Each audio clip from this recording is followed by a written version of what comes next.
This is the fourth update on the jet engine project. As you can see, I've worked a lot on mounting up all the controls. This is combustion chamber pressure, oil control, fuel pressure and fuel shut off. I'll also have a switch panel here which I'll have ignition, afterburner and a few other little things. And this is also the temperature gauge, which I'll have a thermocouple into here. I'll just go over the oil system to start with. As I said earlier in my videos, this is the system I've used. It's a simple T-valve bypass system.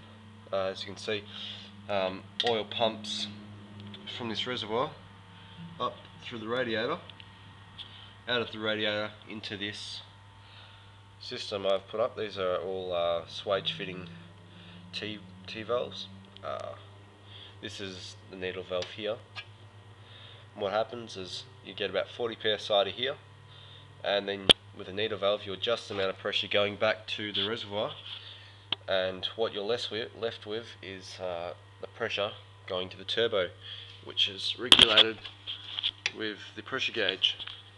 The fuel system's very straightforward because I'm running it on gas. It's just a simple shut-off valve and the needle valve for finite control. The cooling system, also quite simple. I've got rid of, I used to have a reservoir. I was originally planning having a reservoir on the unit itself, but I've got rid of that, so all it is two windscreen wiper pumps running into the one unit, going through the turbo and back out through the radiator. And what will happen is this radiator will be mounted over there, and I'll have a bucket of water, and the water will just circulate through that bucket, so you're not limited to the size of the amount of water you're using. Just completed the afterburner. It's quite simple, just a bit of exhaust pipe with a nozzle going down to 4 centimeters. So it's from 5 centimeters to 4 centimeters, which is the calculated ratio. And I've just welded it to this plate, and that pressure fits into the turbo housing. I've just done the test video of the combustion chamber, which is the other video, and pleased to say it works really well. Even at full throttle I was able to hold the outside of the combustion chamber, which just shows that a well-designed combustion chamber, the cooling air effect around the outside will maintain a really cool temperature. That would be under 100 degrees Celsius, so that was probably around, the flame was probably around 1000 degrees Celsius, while the outer temperature was probably around 50 degrees, which is really pleasing. So this is not the tank I'll be using.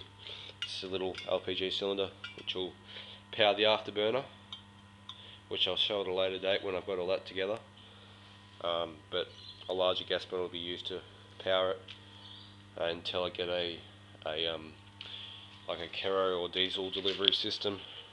Unfortunately, I would have it started by now, but the oil pumps I was using, which are automotive fuel pumps, weren't capable of pumping the oil because it was too thick for it. So I'm gonna have to get like probably a power steering pump or a specialist oil pump to do the job. Probably just the power steering pump, power it with a drill.